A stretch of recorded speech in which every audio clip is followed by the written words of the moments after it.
Hey, hello, my fellow property managers. Mark Cunningham at Grace Management. Well, let me tell you, let me predict for you where I believe your owner leads are going to come from in 2024. I'm not asking you where you think they're going to come from. I'm going to tell you in my crystal ball where I think you're going to see owner leads coming from to you in 2024, and most importantly, how you capitalize on that, how you take advantage of those leads to help you grow your business, help more real estate investors, help more tenants. So first and foremost, let me tell you where leads are going to stop or slow down coming from, and that is this. Leads are going to decrease, I believe, from true real estate investors.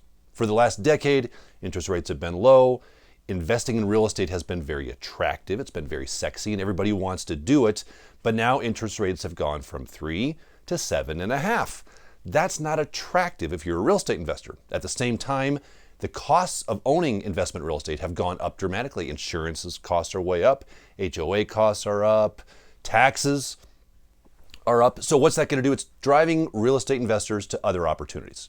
We have to always remember money flows to where it is treated best. And if you put your money into investment real estate right now, it's not the best treatment of your money when you can go get 5.5% on a T-bill. So that's a whole nother conversation, but investors aren't quite as aggressively purchasing single family investments. You're not going to get as many calls this year in 2024 as you have in the past. Someone saying, I'm in your market, I want to buy investment real estate. Now, depending on what market you're in, you may get some, because there's also this huge migration of people away from anti-landlord states, and I would call them anti-landlord states, California, Minnesota, Colorado, right here where I am. And where are they going? They're selling their properties and they're going to places like Texas and South Carolina and Alabama. They're taking their money there. So if you're in some of those markets, this may not be true. You may get more investors coming in. But overall, I think from a general standpoint, we'll see those investors' leads decrease. Don't worry, it's not all doom and gloom, because we will see leads coming from other places. Number one, VRBO, which is vacation rental by owner, conversions.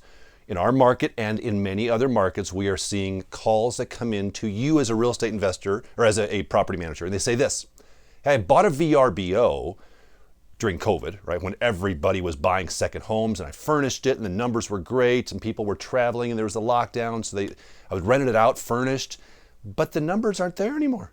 The people aren't coming to my short-term rental like they did during COVID, and I can't make my numbers work. So I think I will convert that property, short-term furnished rental, to a long-term rental. So that's a new influx of leads that we really haven't seen in our industry, this idea of converting short-term furnished rentals to long-term. Now that adds a whole nother opportunity for you.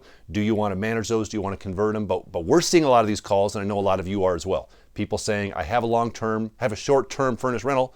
Will you manage it long-term? That's lead source number one that will increase. Another lead source that's going to increase is simply this: stuck sellers. Those leads will increase. You've probably had this call. Hey, I would like to sell my house. It's been listed on the market for 4 months, but I can't sell it for the price I need, so I think I'm going to convert it to a rental property. Can you help me? Now, these are not true investors in the sense of that word. They don't think of themselves as investors. They are, at the end of the day, definitionally investors because they own a house, they're going to rent it out. But you're going to see more of those leads coming to you. We haven't seen these leads in the past 15 years because the sales market has been through a cycle which it has been red hot, and anybody who wants to sell anything can sell anything at just about any price. Those days are behind us. Because interest rates are high, prices are high, not as many buyers are there. So a lot of stuck sellers are going to come to you as the solution to manage their house. So yay, there's good news, and there's more. There's another pool that's coming to you. And I'm calling those pool the sub 3% interest rate holders. People that bought a house, most of them are living in the house. They're going to move out of the house, but they look at their interest rate and they have a 2.95% 30-year fixed interest rate. They're not really interested in being real estate investors, but they think that's an investment. I can't give up my 2.99% interest rate. I'm going to turn that into a rental property. Now, we have a massive pool of individuals who hold these very low interest rate homes, mortgages, and they're going to be coming to you as well. Those leads to you will increase. You probably had some of those leads as well. So if we know that we're just going to be shifting the types of leads, No longer will be the days of, hey, I want to buy 5 properties in your market. I want a 5% cap. I want a 7% cap. Can you help me?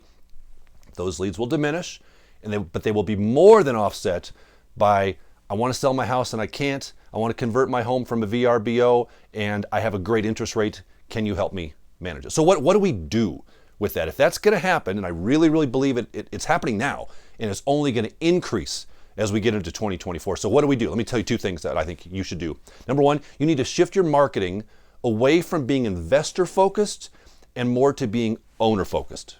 What do I mean by that? Well, an investor wants to know what? If an investor contacts your office, what are the questions that true investor is asking you? What's my rate of return? Obviously, what rental rate can I get? What kind of expenses can I expect from a percentage standpoint? They're numbers focused. And that's not a right or wrong. There's benefits of that. They're typically less emotional on the property, but they also are numbers driven. What's your management fee? Can you come down half a point? It's all about the numbers for investors. So when our marketing and our education-based marketing is to investors, we talk about things like that. I believe we need to shift our marketing away from having investor conversations to educating owners, because owners want to know different things that investors want to know. So before I share some of those things and get to point number 2, I want to share the sponsor for this month's video, Upkeep Media. We're talking about marketing right now. I'm talking about the ways you need to change your marketing. Well, if you don't know how to do that, or if you need help with that, my friends at Upkeep Media can help you do that. Just the other day, I was talking to a property manager on the phone who I recommended Upkeep Media to, and out of the blue, he goes, hey, Mark, I just want to tell you, the folks at Upkeep Media, they're doing a knockdown job for me. I had to pause for a minute. I was like, knockdown job? Is that a good thing? Is that a bad thing? It's a good thing, as it turns out. They were doing a great job for him, bringing in leads. They've got like a 6-point marketing plan for people's businesses. So if you need help, jump on their website. You can go on upkeepmedia.com/growth, and they'll give you like a free website overview. They've got their little 6 platforms that they put PM companies. It's pretty cool. I've talked to these guys. I know these guys. Marketing's a big deal, and these guys have it down to a science. So if you need help, reach out to them. Tell them Mark sent you. Get that marketing picked up.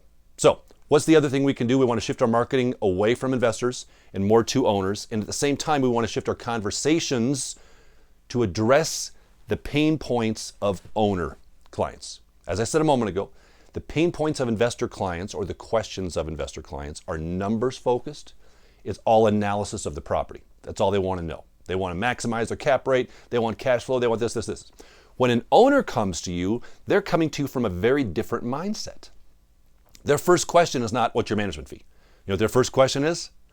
Who's going to be sleeping in my kid's bedroom? You understand? This is the bedroom where this was our nursery.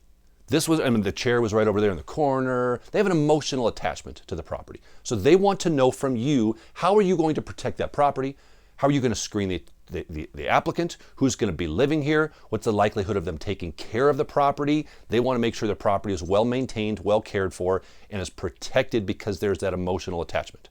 That's not a right or wrong, but you're going to have a very different conversation with the investor who wants to know cap rates and the owner who lived in the house and wants to know how you screen tenants. Now, the good news for you also over here with these individuals who are owners, they're less, I think, price sensitive to the fee that you charge.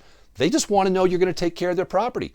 So you need to make sure you're communicating with them on that side of things. You also need to help them emotionally detach from the property. We have what we call our emotional detachment conversation, because they say, well, these are my grandmother's rose bushes in front of the house. So I need to make sure they're never trimmed, never ever trim them. And we need to make sure they bloom all year long. And you say, well, gosh, the tenant doesn't care that they're your grandmother's rose bushes. They just care that their kid fell into them and cut themselves, so they're going to cut the rose bushes down to the ground. And then the owner gasps, and you say, I don't think you should manage and rent out this property because it's not going to end real well. Hopefully that resonates. Have you had those conversations like we have as well? Hey, I hope that's helpful to you, my friends.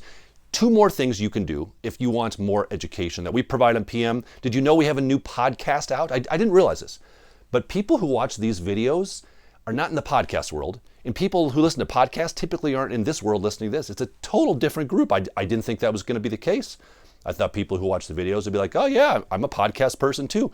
But most of you, I have found, don't listen to podcasts, and most podcast listeners don't listen to this. 2 different markets. That was an epiphany to me. But if you're not one of them, If you say, no, I think I'm going to venture into the podcast world. We do this in longer format. We go into much more detail on PM topics on our podcast, our Property Management Business, that's what it's titled, Property Management Business Podcast. There's a picture of my lovely face in case you're trying to search for it. Put in my name into whatever podcast thing you follow, Marc Cunningham. You will find it there. Otherwise, jump on our website, pmbuild.com. We've got everything you can think of, more videos and everything else to help you build, grow, and protect your property management company. Until next time, my friends, I wish you success.